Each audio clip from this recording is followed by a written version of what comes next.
مع كل مذبحة تجد ولا جواب سوى العويل، مع كل جرح في جوانح أمتي أبدا يسيل، مع كل تشريد لشعب صار جلدا للطبول يأتي يسائلني صديق من بلادي ما السبيل. مع كل مذبحة تجد ولا جواب سوى العويل، مع كل جرح في جوانح أمتي أبدا يسيل، مع كل تشريد لشعب صار جلدا. Going to Iswan's question about brothers in Indonesia using music for forms of da'wah.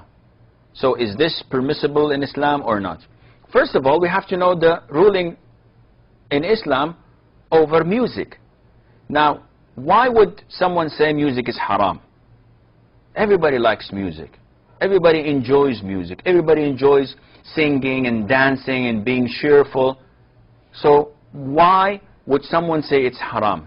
It's very simple. To know the ruling over something, we have to go back to the Quran and Muslim. We are Muslims. We have to go back to the Quran and to the Sunnah. Do we get our religion from out of the Quran and Sunnah? No. Do we have any a wali or any someone, Mahdi or this or that, who would answer to us other than what the Quran and Sunnah? Definitely not. But before continuing this, answering Iswan's question, and we will conclude this inshallah. I think we lost Yahya. Going back to Iswan's question, as a Muslim Iswan that talk about music and singing in general, we will not go into that because people say it can mean this and it can mean that. But if you go to the Sunnah, the most authentic book for Muslims, any Muslim Sunni, you would ask him, you would say Sahih al-Bukhari. This is the most authentic book on earth after the Quran. And in Sahih al-Bukhari, the Prophet ﷺ tells us that there will be people of my ummah making haram things halal. And they would make adultery, fornication. They would make silk. They would make consuming intoxicants, khamr. And music instruments halal. 4 things. The Prophet ﷺ told us that there will come people who would make these haram things halal. So the Prophet is the one who told us that music is haram. And the evidence behind it is overwhelming. Ya akhi, let's assume that there is no Quran on this topic and there is no hadith on this topic. What's the ruling on music? We go to our 4 great imams, great schools of thought.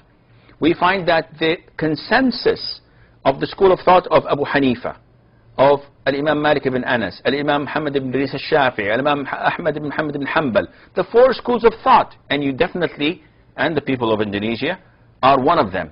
You have to follow one of them. They all say that music is haram. The consensus of the scholars. So, do I follow the Quran? Do I follow the Sunnah? Do I follow the 4 schools of thought? The 4 schools of thought? Or do I follow some Tom, Dick and Harry who say that it's permissible for a sheikh, a respectable sheikh, to swing right and left and sing songs and maybe dance and chant for the sake of da'wah? And tomorrow, maybe they'll say it's permissible for the sake of da'wah to go to a discotheque and dance with women and maybe call them for dinner for the sake of da'wah. What else? What kind of da'wah is this? Da'wah to another religion? Islam is so simple and pure.